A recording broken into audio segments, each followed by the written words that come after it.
Sir Modi है तो मुमकिन है। दिए से जैसे मतलब केरोसिन का तेल डाल के बच्चे पढ़ते थे, लेकिन जब से मोदी जी की योजना आई हैं उन्हीं से सब हो रहा है सर। तो मोदी जी 5 साल में पूर्ण विकास तो नहीं कर सकते, उनको 5 साल और देनी चाहिए हमको। अभी शिक्षा के विभाग में बहुत अच्छी सरकार है सर। जनता कोई अंधी तो है नहीं कि किसी को भी वोट दे, और हमारा नहीं है वो हमें बिल्कुल नहीं चाहिए। जो हमारा है हम उसको नहीं छोड़ सकते। कांग्रेस सरकार जीत कर दिखाए तो बात बने ना कुछ। बीजेपी आएगी, बीजेपी थी, बीजेपी है और बीजेपी ही रहेगी।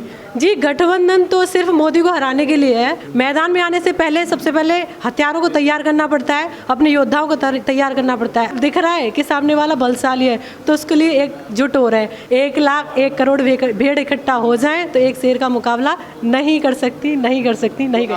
बच्चों को शिक्षा देने की बहुत ज़रूरत है। दोस्तों नमस्कार, हमारी जो चुनावी चर्चा है आ गई है अभी अलीगढ़ का जो विधानसभा लगता है खैर, यहाँ पर ये कैरियर स्टडी पॉइंट है। हम यहाँ पर स्टूडेंटों से जानेंगे, साथ में इसके जो ऑनर हैं उनसे भी बात करेंगे। आपका क्या नाम है? सर टिंकू सारस्वत। तो टिंकू जी, एक बात बताइए कि आप यहाँ पर जो आपके स्टूडेंट हैं उन्हें क्या क्या पढ़ाते हैं और किस तरह की तैयारी कराते हैं? सर हमारे यहाँ पे special CTET, air force, navy and all competitive exams की तैयारी होती है। तो क्या रिजल्ट मिल रहा है अभी? रिजल्ट सर मतलब बहुत सारे लड़कों ने क्वालिफाई किया है। यूपी पुलिस में कम से कम 40 लड़कों ने और 12-13 लड़कों ने एयरफोर्स में और 8-9 लड़कों ने नेवी में सेलेक्ट हो गए? जी नहीं सर, क्वालिफाई अभी रिजल्ट आना बाकी है क्योंकि यूपी पुलिस का अभी रिजल्ट नहीं आया है। अच्छा, तो मतलब आप उनके जो बच्चे हैं जिन्होंने रिजल्ट फाइनल किया उनके उज्जवल भविष्य की कामना करते हैं? हाँ जी बिल्कुल, उज्जवल भविष्य की कामना करता हूँ और आगे के लिए उनका यही चाहूँगा कि मैं आगे ऐसे ही बढ़ते रहें और सभी स्टूडेंटों के लिए, अपने जो भी हैं उनके लिए। तो अभी एक बात बताइए कि जैसा जो चुनावी माहौल चल रहा है, क्या चाह रहे हैं अब की बार? सर मोदी है तो मुमकिन है। माननीय नरेंद्र मोदी जी के फुल सपोर्ट में हैं हम, और पूरा ये है हमारा पूरा कोचिंग सेंटर, पूरा खैर विधानसभा क्षेत्र जो है वो मोदी जी के ही पीछे है। ऐसा क्यों लग रहा है आपको? सर ऐसा इसलिए लग रहा है, जो धारा 370 देश का जम्मू कश्मीर का हिस्सा है, जो भारत का हिस्सा है, 370 हटनी चाहिए। वहाँ से कश्मीरी पंडितों को भगा दिया गया था, वो दोबारा से वहीं पर होने चाहिए। और बहुत सारी योजनाएं जो चलाई हैं मोदी जी ने, हमारी माताएं बहनाएं थीं घरों में कंडों से उनसे रोटियां करती थी, उनके लिए उज्ज्वला योजना जो चलाई है मोदी जी ने। हमारी सड़कें, खुद मेरे गांव में आज तक इतनी 60 साल से कांग्रेस थी, ना तो लाइट थी, ना सड़क थी, ना बिजली था, कुछ भी नहीं था। लेकिन जब से मोदी जी आए हैं हमारे यहाँ पे बच्चे पढ़ भी रहे हैं।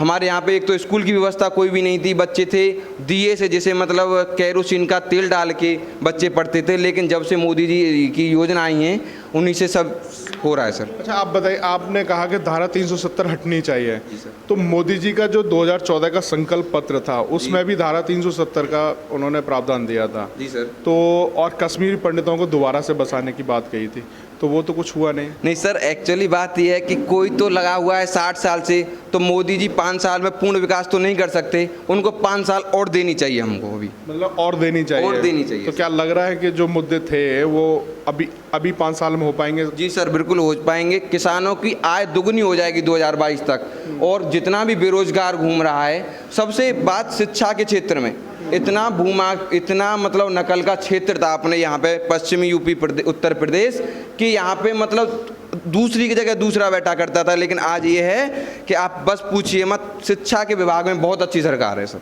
अभी जो 12th के और 10th के एग्ज़ाम हुए हैं उसमें क्या रिजल्ट मिला है? सर बहुत अच्छा रिजल्ट है, कहीं पे कोई भी नकल नहीं हुई है सर। योगी सरकार ने कहीं हाँ सर, योगी सरकार ने बहुत कड़ी सख्त से कार्य किया है सर। तो वो बच्चे तो नाराज हो गए होंगे जो नकल के ऊपर आश्रित थे? अरे नहीं सर, ऐसा है कोई तो ये तो नहीं है कि 1 साल में हो जाए, लेकिन ये है कि धीरे धीरे समझेंगे। यंग जनरेशन पढ़ेगी तो बढ़ेगी, अगर पढ़ेगा तो हमारा इंडिया बढ़ेगा और आगे जाके विश्व में अपना भी नाम करेगा। क्या नाम है आपका? जी मेरा नाम राधावस्ती है। तो क्या देख रहे हैं अब की बार?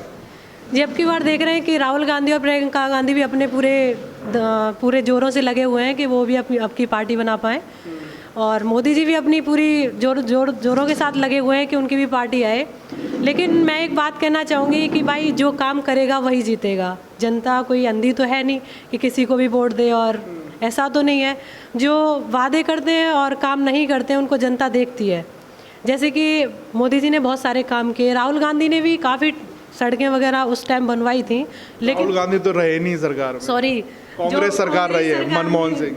हाँ जी, मनमोहन सिंह के राज्य में भी काफ़ी विकास हुआ था, लेकिन उसके बाद अब राहुल गांधी को अध्यक्ष बनाया जा रहा है तो उन पर ही बहुत सारे सवाल उठ रहे हैं। लेकिन हमारी जो बीजेपी सरकार है उसमें पूरा क्लियर रास्ता है कि किसको प्रधानमंत्री बनाना है, किसको नहीं बनाना, किसको किस क्षेत्र में काम। बात बताइए, जिस तरीके से कांग्रेस का घोषणा पत्र आया था 370 हटाने की बात बीजेपी करती है और कांग्रेस सरकार कहती है कि नहीं हटाई जाएगी, और 35 है वो भी नहीं हटाई जाएगी।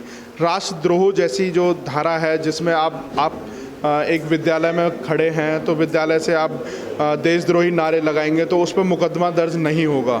जो आपने सुना होगा जेएनयू में जो कन्हैया कुमार ने नारे लगाए थे उन पर राष्ट्रद्रोह का मुकदमा लगा था, तो वो धारा हटा देंगे, कांग्रेस पार्टी ये कह रही है।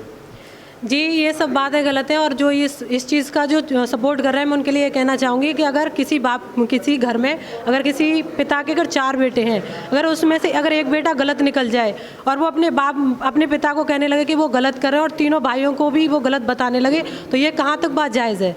जो 3 भाई और जो पिता मिलके जो काम कर रहे हैं, सीधी सी बात है वो सही काम कर रहे हैं, क्योंकि उनकी वोटिंग ज़्यादा क्यों होती है? वो अकेला बंदा, मैं मानती हूँ कि हाँ अकेले बंदे को विरोध करने का हक है अगर गलत हो रहा है, लेकिन सब काम सही हो रहा है तो उसमें विरोध करने का कोई मतलब ही नहीं होता। उसमें सिर्फ अपने कहते हैं ना कि जब कोई किसी से जलता है तो उसकी सारी नुक्स निकाले जाती है, सिर्फ यही चीज़। क्या लगता है 370 हटनी चाहिए? जी बिल्कुल हटनी चाहिए, क्योंकि जब हमारे देश का हिस्सा है तो हमें मिलना चाहिए, सीधी सी बात है। अब अगर ऐसा नहीं होता तो ये बॉर्डर ही क्यों बनाए जाते?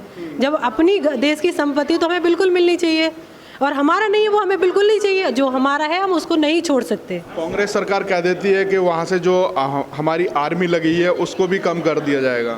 जी, कांग्रेस सरकार अब कुछ भी कहे उससे क्या होता है? कुछ नहीं होता।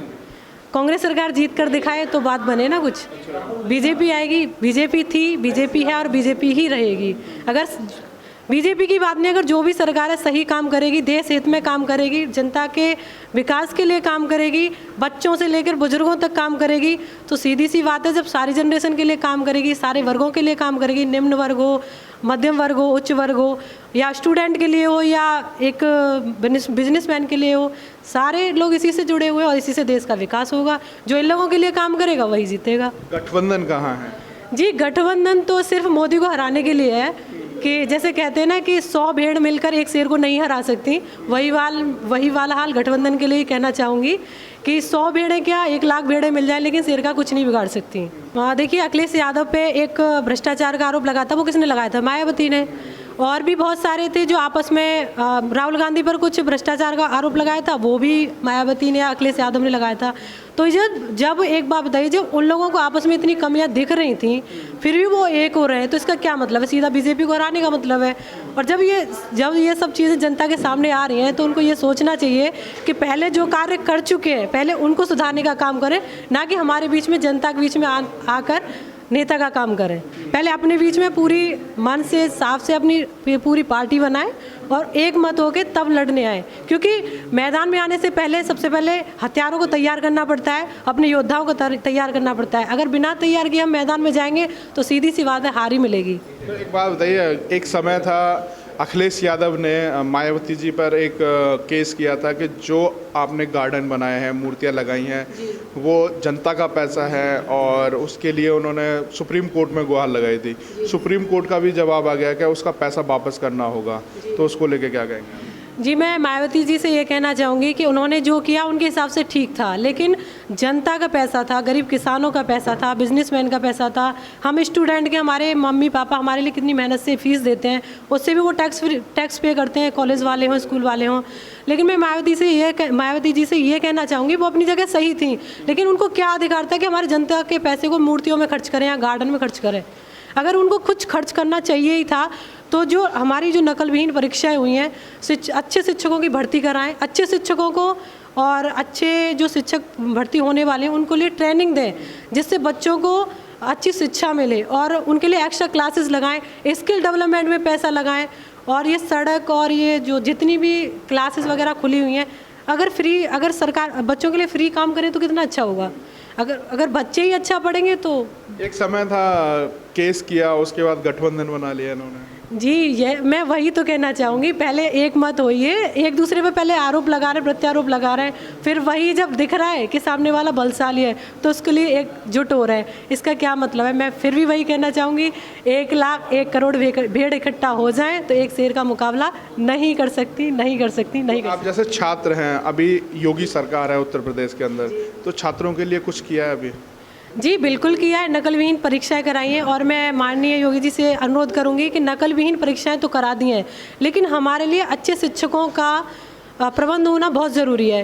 क्योंकि हम जो थे, हम अपने बता हम एवरेज स्टूडेंट रहे, हम बहुत अच्छे स्टूडेंट नहीं रहे हैं, लेकिन फिर भी हमने मेहनत की तो हम आगे बढ़ सकते हैं। लेकिन जो बच्चे अपंग हो चुके हैं नकल की वजह से, जिनको शुरू से ही नकल मिली है, उनका क्या? उनको नकल भी नहीं मिलेगी और अच्छे शिक्षक भी नहीं मिल पा रहे, अच्छी पढ़ाई भी नहीं मिल पा रही है, तो ऐसे कैसे काम चलेगा? मेरे उनसे अनुरोध है कि बच्चों को एक्स्ट्रा क्लास दें अच्छे शिक्षकों पे, और जितनी भर्तियां आप प्राइमरी स्कूल में देखिए, जूनियर स्कूल में देखिए, एक एक टीचर है, 100 बच्चों को घेरे हुए, ऐसे कैसे काम चलेगा? सिर्फ खाना और दाना पानी देने से काम नहीं चलेगा, बच्चों को शिक्षा देने की बहुत ज़रूरत है और अच्छे शिक्षकों की भर्ती कराने की भी बहुत ज़रूरत है। तो आप किसकी तैयारी कर रहे हैं? सीटेट? जी, मैं टीचिंग की तैयारी कर रही हूँ अभी तो मतलब आपने अपनी बात पूरी कह दी है। जी बिल्कुल। और एक और बात कहना चाहूँगी कि योगी की सरकार ने जो काम किया था, गौवंश को छुड़ाना है, मतलब कट्टी खाने नहीं करना है।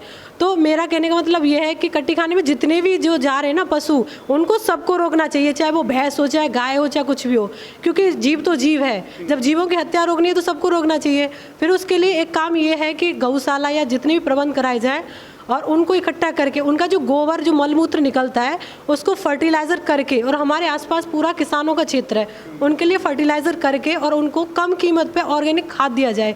जिससे क्या होगा कि हमारे जो किसान भाई हैं, वो, मेरे पापा भी किसान हैं और भी लोग किसान हैं, तो क्या होगा कि जब उनको फ्री में खाद मिलेगा, कम कीमत में खाद मिलेगा, तो रासायनिक पदार्थ जो लग रहे हैं, जो बीमारियां फैला रहे हैं, इन्फेक्शन फैला रहे हैं, टीबी, कैंसर, पता नहीं क्या क्या हो रहा है, वो सारे कम हो जाएंगे, इनफैक्ट ख़त्म ही हो जाएंगे। और इससे क्या होगा, जब देश का स्वास्थ्य, रहने वालों का स्वास्थ्य अच्छा रहेगा तो माइंड भी अच्छा रहेगा, और माइंड अच्छा रहेगा तो सोच भी अच्छी रहेगी, और सोच अच्छी रहेगी तो देश का विकास खुद ही खुद होगा।